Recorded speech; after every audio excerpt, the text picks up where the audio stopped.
Hai jemaat yang dikasihin Tuhan dimanapun Anda berada, kembali lagi kita dalam JKI Host Online Service. Tentunya senang bisa beribadah kembali bersama-sama di sini. Sebelum ibadah kita mau tentunya buka dengan doa dulu. Mari kita berdoa bersama-sama.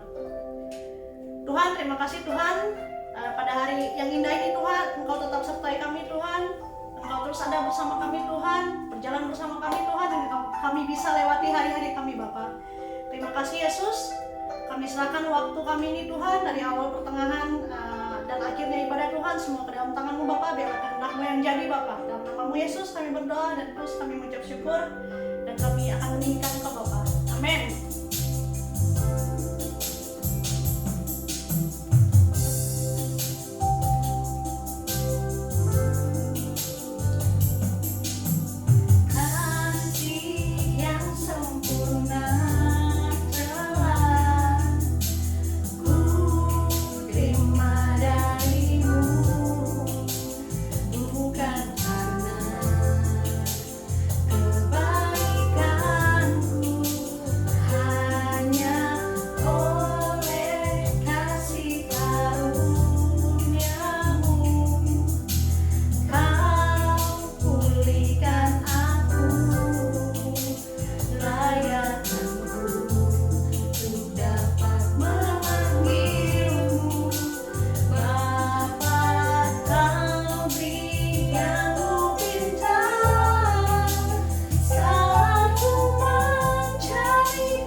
kasih Roh Kudus yang terus memimpin kami hingga pada saat ini.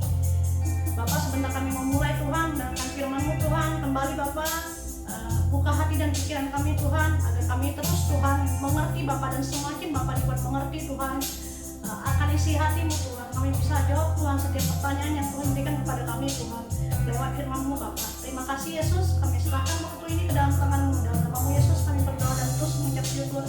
Amin. Shalom jemaat host yang dikasihi Tuhan, apa kabarnya hari ini? Masih bersuka cita, masih bersemangat untuk mendengarkan firman Tuhan?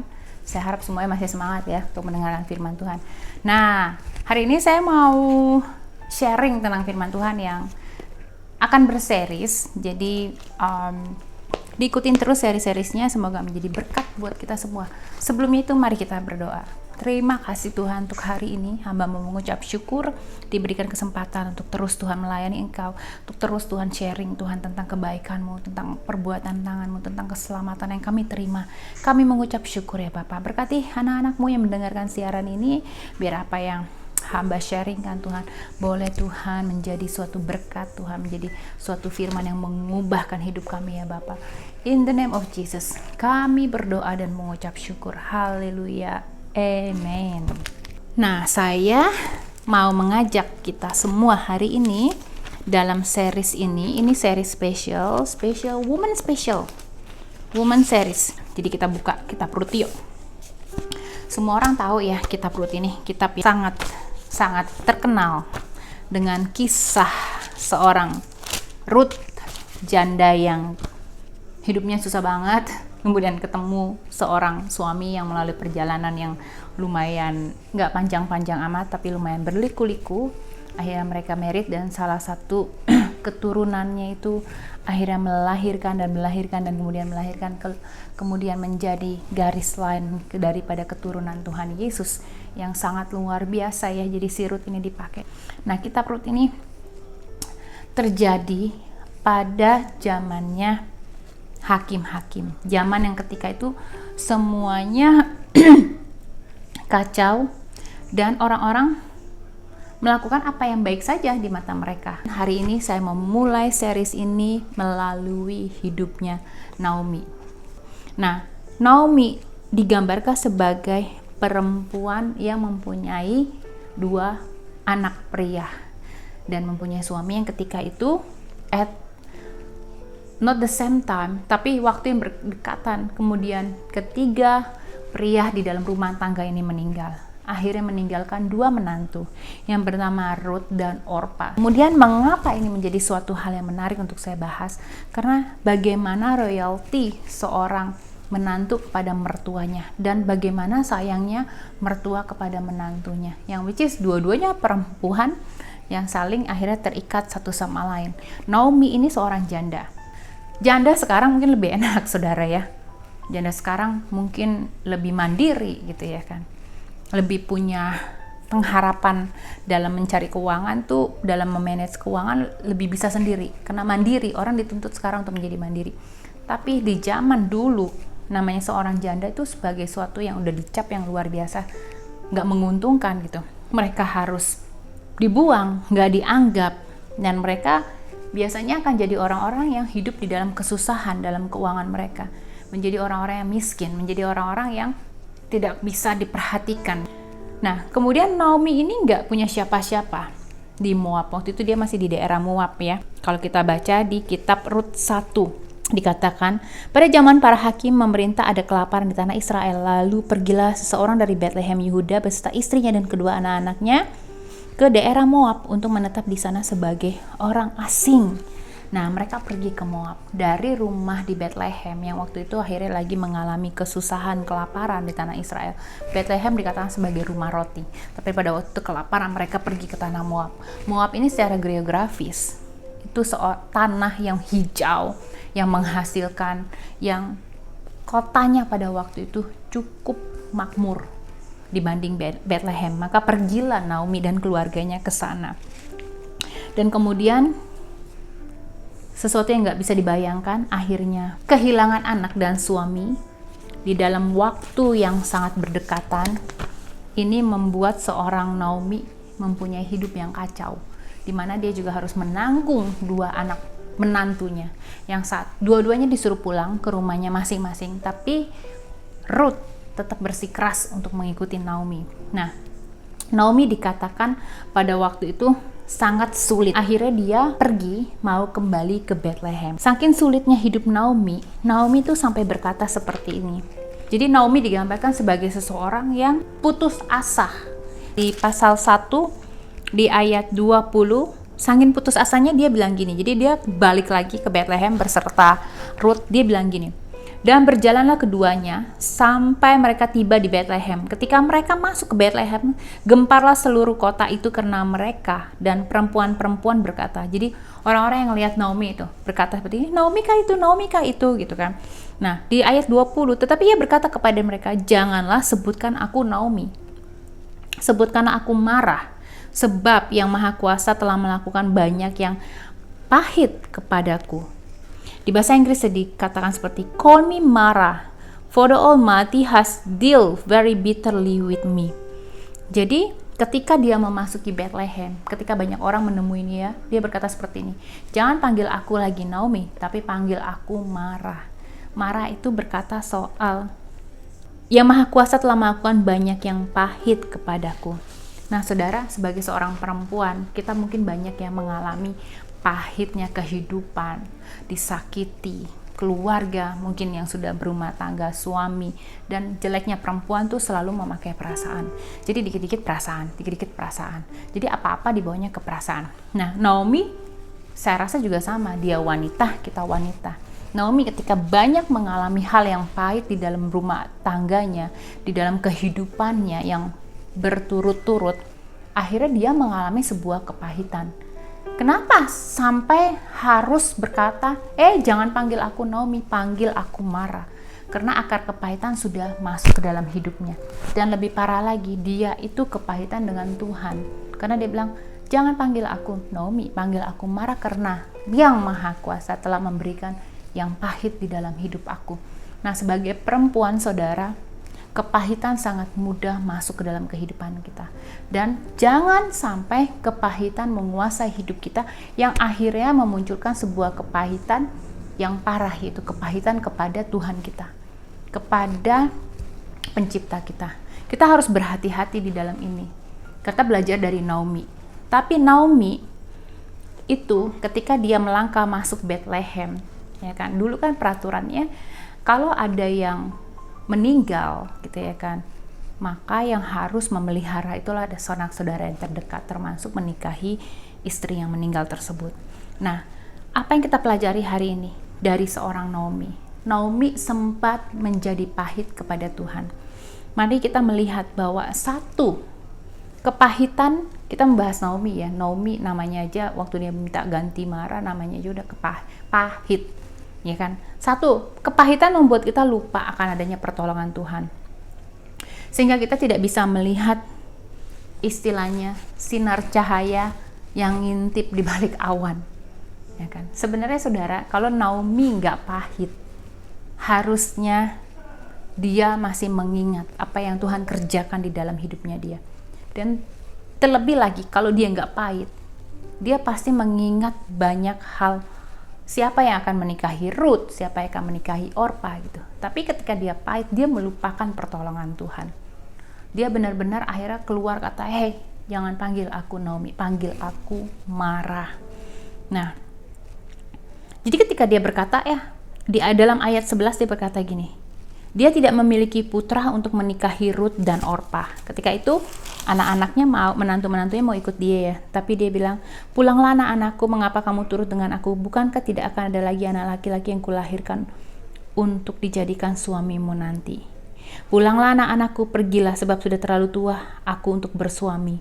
Jadi di sini dia benar-benar lost di dalam pemikirannya, dia udah benar-benar pahit. Akhirnya kepahitan itu membuat dia lupa akan jalan-jalan Tuhan, lupa membawa permasalahan hidupnya kepada Tuhan, lupa untuk bertanya kepada sanak saudaranya, ya kan?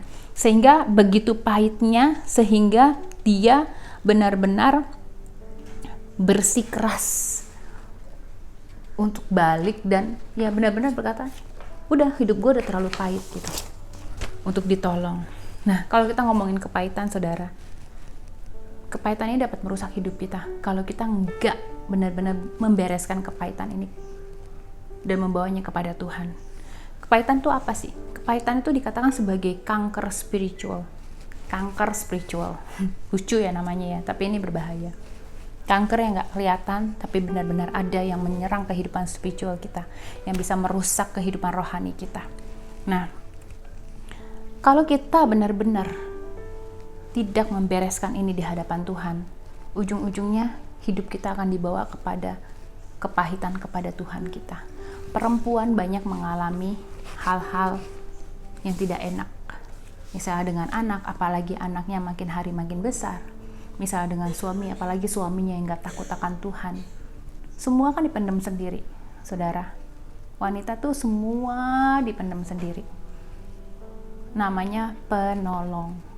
Suka menolong. Akhirnya, kebanyakan nolong anaknya, kebanyakan nolong suaminya. Mungkin kadang suka lupa untuk menolong dirinya sendiri keluar daripada kepahitan. Kepahitan itu datangnya pelan-pelan. Tapi kepahitan bisa berakar sampai ke dalam kalau nggak pernah diberesin. Kehidupannya Naomi pertama-tama pahit sampai perkataannya pun pahit. Ke orang-orang pun pahit. Jadi kalau kita melihat, jangan menjadi seperti Naomi di awal-awal. Di awal-awal pasal 1 ayat 20 itu dia berkata, ya aku pahit. Jangan kita sampai masuk kepada kepahitan. Apapun itu permasalahan hidup kita sebagai perempuan, jangan bawa banyak-banyak dipendam sendiri. Bawalah kepada Tuhan, berserahlah kepada Tuhan. Karena Tuhan yang akan membawa kita, mengubah karakter kita, akan mengubah cara pandang kita untuk melihat keadaan sekitar kita. Jadi kepahitan bisa menutup penglihatan kita akan kebaikan Tuhan. Jadi jangan biarkan kepahitan itu masuk ke dalam hidup kita melalui permasalahan-permasalahan yang mungkin gak kunjung selesai. Tapi bawalah semua permasalahan itu kepada Tuhan, sehingga pintu masuk kepahitan itu tertutup. Nah, jeleknya kepahitan itu bisa nular. Belum apa-apa aja Naomi udah ngomong, hei udah jangan panggil aku Naomi, panggil aku Marah, panggil aku kepahitan. Apa-apa udah ngomong ke semua orang bahwa dirinya hidupnya pahit. Ya saudara ya. Nah, jangan juga membiarkan kepahitan itu mengambil alih hidup kita. Biasanya kalau orang udah kepahitan, semua perkataan, karakteristiknya berubah, perspektifnya berubah, karena semuanya udah ditutup dengan akar kepahitan. Jadi satu, kepahitan bisa membuat kita tidak dapat melihat pertolongan Tuhan di dalam hidup kita. Nah, kedua apa yang bisa kita pelajari dari hidup Naomi? Ya, kepahitan dapat menghambat berkat Allah. Kepahitan dapat menyebabkan banyak kesulitan yang merusak kehidupan rohani banyak orang. Kedua, tadi kita belajar dari Naomi pada masa awalnya dia. Jadi dikatakan kepahitan itu dapat menghambat berkat Allah. Of course kita nggak bisa lihat pertolongan Tuhan. Kalau kita nggak bisa lihat pertolongan Tuhan di dalam hidup kita, saudara-saudaraku, ya itu akan terhambat. Mari kita benar-benar membasuh hidup kita untuk terus mempunyai hubungan yang kuat di dalam Tuhan, sehingga kepahitan-kepahitan itu tidak merusak hidup kita. Kepahitan itu juga dapat menyebabkan kesulitan yang merusak kehidupan orang lain. Jadi nggak cuma kehidupan kita yang rusak, tapi kehidupan orang lain juga.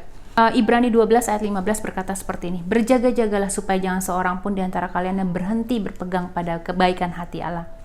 Ataupun di versi firman Allah yang hidup dikatakan, hendaklah saudara saling menjagai supaya tidak seorang pun di antara saudara gagal mendapat berkat Allah.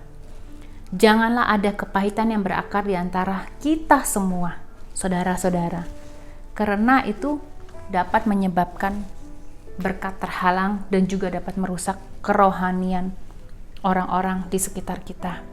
Nah, kalau kita melihat kehidupan dari seorang Naomi, jadi kalau kita melihat Naomi yang kedua ya saudara, kepahitan itu bisa nggak cuman merusak diri kita sendiri, tapi merusak orang-orang di sekitar kita. Pernah nggak saudara melihat seorang wanita yang mungkin tersakiti, yang mungkin mengalami kepahitan yang luar biasa di dalam hidupnya, biasanya dia akan berkata gini, let's say dia kepahitan sama suaminya ya, biasanya dia akan berkata segini nih, jangan percaya kepada lelaki. Dia akan berkata seperti ini kepada anak-anaknya. Setiap hari dia akan berkata, jangan-jangan nanti lelaki itu kayak papimu, gak pernah care, main cewek melulu misalnya, gak pernah kerja, nyusahin orang. Jangan percaya deh, besoknya ketemu anaknya lagi, jangan percaya. Besok ketemu anaknya lagi, jangan percaya. Cuekin aja, gitu kan. Itu kan akar kepahitan yang akhirnya terbuka di dalam hidupnya dia, yang akhirnya terpapar di dalam mulutnya dia tuh, dalam arti akhirnya menjadi gayanya hidupnya dia untuk terus berkata-kata soal kepahitan hidupnya dia. Kalau dia kepahitan kepada lelaki atau suaminya, ya itu yang nanti akan diceritakan kepada teman-temannya, kepada anak-anaknya. Itu terus yang akan diulang setiap harinya. Kenapa? Apa yang di dalam hati akan keluar di dalam ucapan. Benar saudara? Nah, jadi seorang ibu biasanya akan menginfluence anaknya pada hal yang sama. Kalau ibu ini kepahitan. Jadi para wanita, hati-hati dengan apa yang kau ucapkan kepada anak-anakmu. Ujung-ujungnya apa? Anak-anakmu akhirnya akan memproses. Ketika dia memproses, akhirnya dia akan berkata ketika dewasa, oh iya, I don't need men in my life. Semua pria itu sama. Atau yang kepahitan terhadap teman, mamanya punya teman, dia juga jadi bisa ikutan benci kepada orang-orang di sekitar dia. Jadi kepahitan itu sifatnya menular. Nah, tapi yang kita pelajari dari seorang Naomi, kita bisa lihat kehidupannya, dia nggak membiarkan kepahitan menguasai hidupnya dia. Kalau kepahitan itu menguasai hidup dia, maka ayat-ayat di mana yang menjelaskan dia men-encourage menantunya, dia memberikan wise encouragement, dia memberikan penguatan yang sangat membangun, itu nggak bakal keluar saudara dari hidupnya. Karena hidupnya kalau udah pahit, yang keluar ya pahit. Tapi kalau kita bisa melihat seperti contohnya di Rut 2 ayat 20. Sesudah itu berkatalah Naomi kepada menantunya, diberkatilah kiranya orang itu oleh Tuhan yang rela mengaruniakan kasih setianya pada orang-orang yang hidup dan yang mati. Jadi di sini hubungan anak dan menantu manis banget. Itu terbukti kenapa saudara? Encouragement yang keluar. Kita bisa melihat bagaimana hubungan Rut yang begitu manisnya. Walaupun pembukaan ayat pasal atau kitab Rut dibuka dengan kata-kata yang melambangkan kepahitan di dalam hidup Naomi, tapi kepahitan itu tidak dibawanya berlama-lama. Ada proses di mana dia mendapatkan encounter dengan Tuhan, di mana dia keluar sebagai pemenang, tidak berlama-lama berendam di dalam kepahitannya dia. Karena terbukti menantunya yang ketika dia berdua hidup bersama-sama, setiap hari berbicara pada menantunya, setiap bangun pagi lihat menantunya, pulang malam ditungguin loh saudara. Di buku Rut itu dijelaskan Naomi menunggu Rut kembali ke rumahnya setelah Rut mengambil jelai-jelai. Terbukti, karena kalau orang kepahitan nggak bisa saudara, boro-boro bisa memikirkan hal-hal yang baik, karena dia akan berdiri di dalam kubangan atau berjalan di dalam kubangan kepahitan, mikirin hidupnya terus, kenapa ya aku begini, kenapa ya aku disakiti, kenapa ya aku ngalamin ini, kenapa aku harus mengalami itu, terus mulai membandingkan dengan orang lain. Jadi Naomi di dalam hidupnya ia menang daripada kepahitan. Kenapa? Karena kepahitan itu bisa merusak kehidupan orang lain, dan terbukti Rut hidupnya nggak rusak. Terbukti Rut juga diberkati. Jadi dari Naomi kita belajar dua problem yang ditimbulkan oleh kepahitan. Dari Naomi kita belajar bagaimana seorang Naomi bisa keluar dari kepahitannya. Saudara, khususnya para wanita, hati-hati. The way you respond to your problem, kalau kita nggak benar meresponnya, mungkin ujung-ujungnya kita akan masuk kepada kepahitan.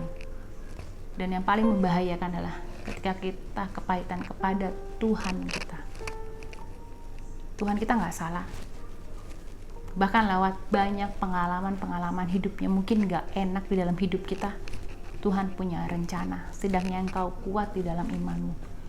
Setidaknya anak-anakmu bisa melihat bahwa engkau seorang wanita yang kuat di dalam imanmu. Siapapun yang menyaksikan ini, khususnya para wanita, jangan menyimpan kepahitan. Karena satu, kepahitan membawa kita tidak dapat melihat berkat Allah. Kepahitan tidak bisa membawa kita melihat kemenangan yang sudah Tuhan sediakan. Kedua, kepahitan itu menular. Jangan simpan kepahitan, karena itu bisa merusak kehidupan rohani orang lain.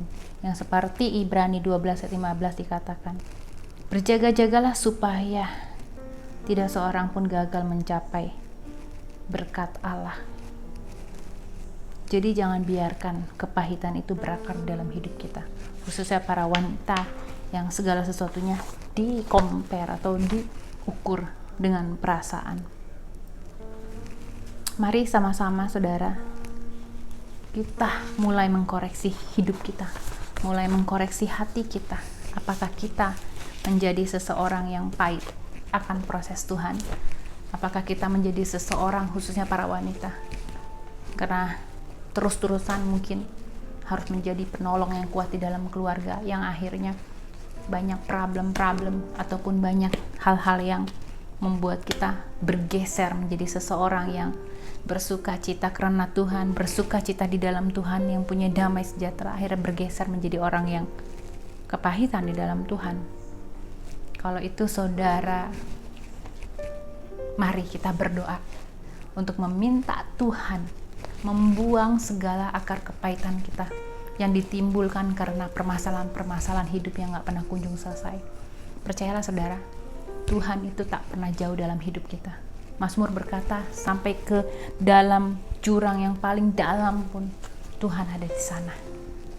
Mari saudara, saya menyelesaikan series ini. Series ini kita mempelajari bagaimana Naomi menjalankan kehidupannya, ngedil dengan kepahitan di dalam hidupnya karena permasalahan hidup, dan akhirnya keluar menjadi seorang yang menang dan menjadi seseorang yang membawa berkat buat lingkungannya. Mari kita berdoa. Hamba-Mu berdoa di dalam nama Yesus, khususnya buat para wanita yang menyaksikan siaran ini Tuhan. Hamba berdoa jika mereka mempunyai kepahitan-kepahitan yang tidak bisa mereka keluar Tuhan dari kepahitan itu. Kami berdoa, Holy Spirit, You take over dimanapun mereka berada. Tuhan, Kau Allah yang sanggup memulihkan, healing boleh terjadi di dalam hidup mereka. In the name of Jesus, segala akar kepahitan kami cabut di dalam nama Yesus. Biar Roh Kudus sendiri, biar Allah sendiri yang bermanifestasi di dalam hidup kami semua ya Bapa, yang terus mengajarkan kami terus mengandalkan Engkau Tuhan, tidak melihat masalah kami terlalu besar, tapi kami mau melihat Engkau yang besar di dalam hidup kami. Untuk setiap wanita-wanita yang mendengarkan siaran ini Tuhan, kami berdoa di dalam nama Yesus. Be courage, kata Tuhan, be courage. Karena kalian atau kita para wanita hari-hari ini adalah orang-orang yang Tuhan mau kita terus berjalan kuat di dalam setiap apapun yang Tuhan percayakan dalam hidup kita, di dalam keluarga kita, di dalam pekerjaan kita, di dalam ministry kita. Tuhan mau kita menjadi kuat di dalam Tuhan tentunya. Tuhan sendiri yang akan memberikan provision, memberikan damai sejahtera itu. Terima kasih Tuhan, kami berdoa dan mengucap syukur. Terpujilah nama-Mu, berkati series ini boleh menjadi berkat bagi banyak orang. Dalam nama Yesus kami berdoa. Haleluya. Amin.